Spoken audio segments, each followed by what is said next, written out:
இயேசுவில் எனதருமை சகோதர சகோதரிகளே, இந்த 16வது அதிகாரமானது ஆரோனுடைய புதல்வர்கள் முன்பு ஒருவரை பார்த்தோம். அவர்கள் பாவம் செய்ததனால் ஆண்டவர் முன்னாடியே அவர்கள் சாவுக்கு உள்ளானார்கள். இறைவன் அவர்களை முழுங்கிவிட்டார் என்றும் பார்த்தோம். இப்போ இவர்கள் ஆரோனும் அவருடைய புதல்வர்களும் எத்தீண்டும் இல்லாமல் பாவம் இல்லாமல் இருப்பதற்காக அவர்கள் என்ன செய்யணும், அந்த பாவம் போக்குவதற்காக எப்படியாப்பட்ட பழிகளை ஒப்புக் கொடுக்கணும் என்ற விவரங்களை இந்த அதிகாரம் எடுத்து வைக்கிறது. அதோடு மட்டுமல்ல, இந்த அதிகாரத்தில் நான் பார்ப்போம், ஆண்டவருக்கான ஒரு ஆட்டுக்கடா, இன்னொன்று போக்கு ஆட்டுக்கடான்னு சொல்லி இன்னொன்று இருக்கிறது. இந்த பழியை, இந்த ஆட்டுக்கடாயை ஆண்டவருக்கு முன்னிலை ஒப்புக் கொடுத்த பிற்பாடு இன்னொரு போக்கு ஆட்டுக்கடா, அந்த கடாயை அவர்கள், அந்த வெள்ளாட்டுக்கடாயை அந்த எடுத்துக்கொண்டு ஆண்டவர் திருமுன் வரணும். அவர்கள் கைகளை வைத்து அவருடைய பாவங்கள் நிமித்தம் வருந்தணும். இந்த பாவங்களை எல்லாம் அந்த ஆட்டுக்கடாயிலே ஏற்றி விட்டு அதை எடுத்துக்கொண்டு பாலைவனத்தில் விட்டுட்டு வரணும். அந்த ஆட்டுக்கடாய் பாலைவனத்துக்கு அனுப்பப்படும் பொழுது அவருடைய பாவங்களும் அதனோடு சேர்ந்து அனுப்பப்படுவதாக இதோ இந்த ஒரு எண்ணமானது இங்கே நாம் பார்க்கிறோம். இதே போன்று மக்களுடைய அந்த பாவங்களை போக்கக்கூடிய பழியை இவர் ஒப்புக் கொடுப்பார்கள்.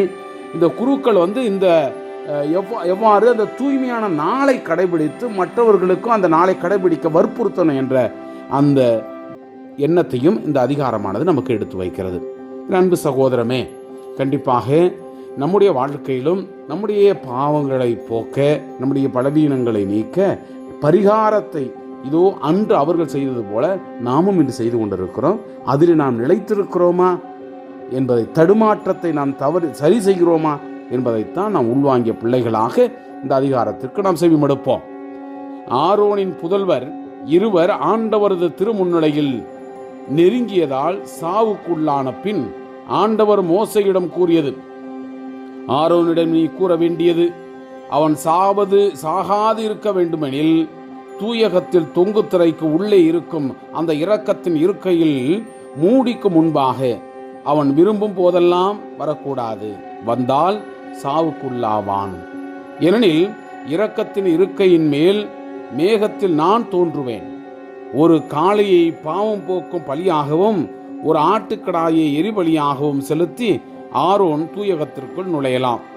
அவன் புளிப்பு நாற்பட்டு மேல் ஆடை மேற்சட்டை அணிய வேண்டும். நாற்பட்டாலான உள்ளாடை, கச்சை, தலைப்பாகை அணிய வேண்டும். இந்த புனித ஆடைகளை நீராடிய பின்னரே அவன் அணியலாம். இஸ்ரேல் மக்கள் கூட்டமைப்பும் பாவம் போக்கும் பலிக்காக வெள்ளாட்டு கடாய்கள் இரண்டையும் எரி பலிக்காக ஆட்டுக்கடாய் ஒன்றையும் கொண்டு வர வேண்டும். ஆரோன் பாவம் போக்கும் பலிக்குரிய காளையை தனக்காகவும் தன் குடும்பத்தினருக்காகவும் பலியிட்டு பாவ கழுவாய் நிறைவேற்றுவான். வெள்ளாட்டு கடாய்கள் இரண்டையும் சந்திப்பு கூடார வாயில் ஆண்டவர் திருமுன் நிறுத்த வேண்டும். ஆண்டவருக்கென ஒன்றும் போக்கு ஆடாக விடப்படுவதற்கென ஒன்றுமாக அந்த கடாய்கள் மேல் சீட்டு இடப்படும். ஆண்டவருக்கென சீட்டு விழுந்த ஆட்டுக்கடாயை பாவம் போக்கும் பலியாக செலுத்த வேண்டும். போக்கு ஆடாக விடப்படுவதற்கென சீட்டு விழுந்த அந்த வெள்ளாட்டு கடாய் பாவ கழுவாய்க்கென பாலைநிலத்திற்கு அனுப்பப்படுமாறு ஆண்டவர் திருமுன் உயிருடன் நிறுத்தி வைக்கப்படும். ஆரோன் பாவம் போக்கும் பலிக்குரிய அந்த காளையை தன் குடும்பத்திற்காகவும் பலியிட்டு பாவ கழுவாய் நிறைவேற்றுவான். ஆரோன் கலசத்தை ஆண்டவர் திருமுன் இருக்கும் பலிபீடத்து நெருப்பு தணலால் நிரப்பிக்கொண்டு பொடியாக்கப்பட்ட அந்த நறுமணமிக்க சாம்பிராணியும் எடுத்துக்கொண்டு தொங்கு திரைக்கு உள்ளே வருவான். அவன் சாகாதிருக்க உடன்படிக்கை பேழையின் மேல் இருக்கும் இரக்கத்தின் இருக்கையை புனித புகை மூடும் அளவிற்கு ஆண்டவர் திருமுன் நெருப்பில் சாம்பிராணி போடுவான். மேலும் அவன் கீழே சென்று கொண்டு காளையினுடைய இரத்தத்தில் சிறிது எடுத்து இரக்கத்தினுடைய இருக்கையின் மீது தன் விரலால் தெளிப்பான். மீண்டும் சிறிது எடுத்து இரக்கத்தின் இருக்கை முன்னர் 7 முறை தெளிப்பான். மக்களின் பாவம் போக்கும் பலியான வெள்ளாட்டு கடாயை அவன் அடித்து அதன் இரத்தத்தை தொங்கு திரைக்கு உள்ளே கொண்டு செல்வான். காளையில் இரத்தத்தை தெளித்தது போலவே இதனையும் இரக்கத்தினுடைய இருக்கையின் மேலும் அதன் முன்னிலையிலும் தெளிப்பான். இஸ்ரேல் மக்களின் தீட்டுகளை முன்னிட்டும் அவருடைய பாவங்களால் விளைந்த குற்றங்களை முன்னிட்டு தீட்டுப்பட்ட தூயகத்திற்காக பாவ கழுவாய் நிறைவேற்றுவான். அவர்கள் தூய்மையற்ற நிலைக்குள் அமைந்துள்ள சந்திப்பு கூடாரத்துக்காகவும் அவன் அப்படியே செய்வான். அவன் தனக்காகவும் தன் குடும்பத்திற்காகவும் சபை மக்கள் அனைவருக்காகவும் பாவ கழுவாய் நிறைவேற்றும்படி தூயகத்திற்குள் சென்று பாவ கழுவாய் நிறைவேற்றிவிட்டு வெளியே வரும் வரை சந்திப்பு கூடாரத்தில் எவரும் இருத்தல் கூடாது. அவன் ஆண்டவர் திருமுன் இருக்கிற அந்த பலிபீடத்திற்கு அருகில் வந்து அதற்கு பாவ கழுவாய் நிறைவேற்றுவான். காலையில் இரத்தத்திலும் வெள்ளாட்டு கடாயின் இரத்தத்திலும் சிறிது எடுத்து பலிபீட கொம்புகளில் பூசுவான். தன் விரலினால் அந்த இரத்தத்தை எடுத்து 7 முறை அதன் மேல் தெளித்து இஸ்ரேல் மக்களில் தீட்டுகள் நீங்க அர்ப்பணிப்பான். இவ்வாறு அவன் தூயகத்திற்கும் சந்திப்பு கூடாரத்திற்கும் பலிபீடத்திற்கும் கழுவாய் நிறைவேற்றிய பின் உயிரோடு இருக்கிற அந்த ஆட்டுக்கடாயை கொண்டு வருவான். ஆரோன் 2 கைகளையும் உயிரோடு இருக்கும் ஆட்டுக்கடாயின் மேல் வைத்து இஸ்ரேல் மக்களின் எல்லா குற்றங்களையும் தவறுகளையும் பாவங்களையும் அறிக்கையிட்டு அதன் தலைமையில் சுமத்தி அதை பாலை நிலத்திற்கு கொண்டு செல்ல நியமிக்கப்பட்ட ஆள் மூலம் அங்கு அனுப்பிவிடுவான். அந்த வெள்ளாட்டுக்கடாய் அவர்களுடைய பாவங்களை சுமந்து கொண்டு தனிமையான இடத்திற்கு செல்லும். அந்த ஆள் அதை பாலை நிலத்தில் விட்டு விடுவான்.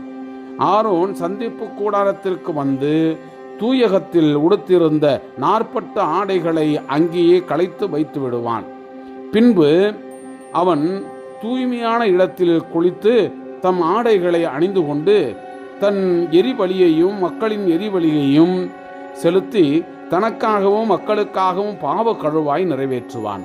பாவம் போக்கும் பலியினுடைய கொழுப்பை அவன் பலிபீடத்தில் எரித்து விடுவான். போகவிட்ட போக்கு ஆடாகிய வெள்ளாட்டு கடாயை கொண்டு போய் விட்டவன் தன் உடைகளை துவைத்து தண்ணீரில் குளித்த பின்னரே பாளையத்திற்குள் வருவான். தூயகத்திற்குள் பாவம் போக்குவதற்கென இரத்தம் எடுக்கப்பட்ட காளையும் கிடாயும் பாளையத்திற்கு வெளியே கொண்டு போகப்படும் அவற்றினுடைய தோல், இறைச்சி, சாணம் ஆகியவை நெருப்பில் சுட்டரிக்கப்படும். அவற்றை எரித்தவன் தன் உடைகளை துவைத்து தண்ணீரில் குளித்த பின்னரே பாளையத்திற்கு வருவான்.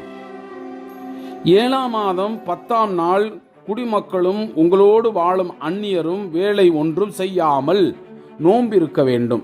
இது உங்களுக்கு என்றுமுள்ள நியமம் ஆகும். அந்த நாளில் நீங்கள் தூய்மையாகும்படி உங்களுக்கென பாவ கழுவாய் நிறைவேற்றப்படும்.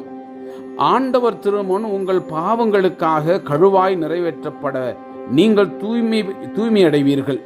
அது உங்களுக்கு நோன்பு நாள். அந்த நாள் நீங்கள் முழு ஓய்வெடுக்கும் ஓய்வு நாள். இது என்றுமுள்ள நியமமாகும். அருள் பொழிவு செய்யப்பட்டு தன் தந்தைக்கு பின்னர் குருவாக நியமம் பெற்றவரே பாவம் கழுவாய் நிறைவேற்றுவான். அவன் தூய உடைகளை 40 ஆடைகளை அணிந்து கொண்டு தூயகத்திற்காகவும் சந்திப்பு கூடாரத்திற்காகவும் பாவ கழுவாய் நிறைவேற்றுவான். குருக்களுக்காகவும் சபையின் எல்லா மக்களுக்காகவும் பாவ கழுவாய் செய்வான். ஆண்டவருக்கு ஒரு முறை இஸ்ரேல் மக்களுக்காகவும் அவர்களுடைய எல்லா பாவங்களுக்காகவும் கழுவாய் நிறைவேற்ற வேண்டும். இது என்றுமுள்ள நியமம் ஆகும் என்று சொல் என்றார். ஆண்டவர் இட்ட அந்த ஆணையின்படி மோசே செய்தார். Praise the Lord. இயேசுவுக்கே புகழ். மரியே வாழ்க.